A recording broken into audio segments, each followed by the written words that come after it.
So I just saw the smashing machine and I had to run straight to the gym.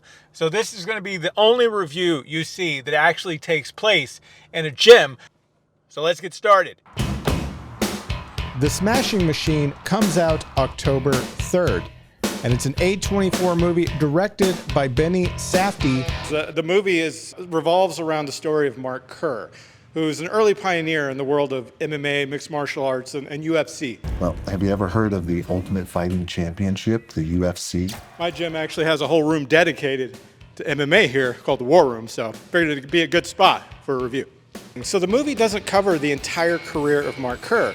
It's very specific. It's 1997 through 2000, and it starts off, the style of the thing is amazing. It starts off in like a VHS format, which you know I love, and it gets into kind of the beginning of the career of Mark Kerr.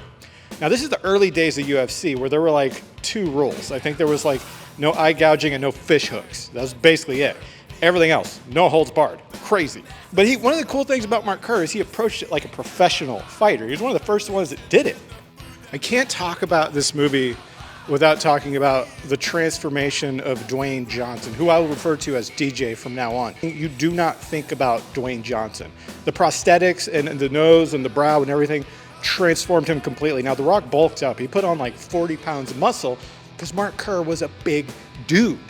But this movie isn't just about fighting in MMA. It's emotional. They show like a certain sense of vulnerability. And typically in like combat sports, you don't see a whole lot of that. Mark Kerr is a very interesting athlete. There is an HBO documentary that I think came out in 2002. If you want to take a deeper dive and see some actually raw footage that inspired a lot of this movie, it's a tough watch. One of the really cool things about this movie, it really captures like the moment of mixed martial arts in 2000. Now, the UFC was almost out of business. I think it was only legal in like 4 states at the time of this movie, like 97 to 2000.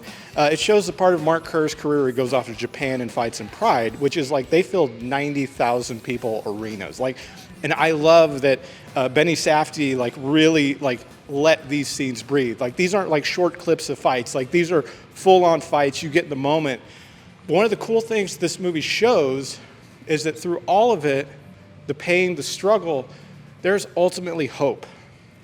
And so if you're battling with the demon of addiction, please know that there is hope. Get help. People care. Everyone needs people. A lot of people get taken by the demon. Don't let it take you if you're struggling with addiction. There's always hope. But I'm curious to see what you think of this movie. This is an interesting movie. It covers MMA, but it's not just about fighting. It's about a lot of different things. So if you're not into mixed martial arts, give this movie a shot and let me know what you think. I'm curious. Now this is my gym family. This is Metroflex the Castle. This is Rendy, my friend, my brother, my coach. But guys, if you feel alone, if you feel like the demon of addiction is about to overtake you, find somebody, talk about it, find a community, find support.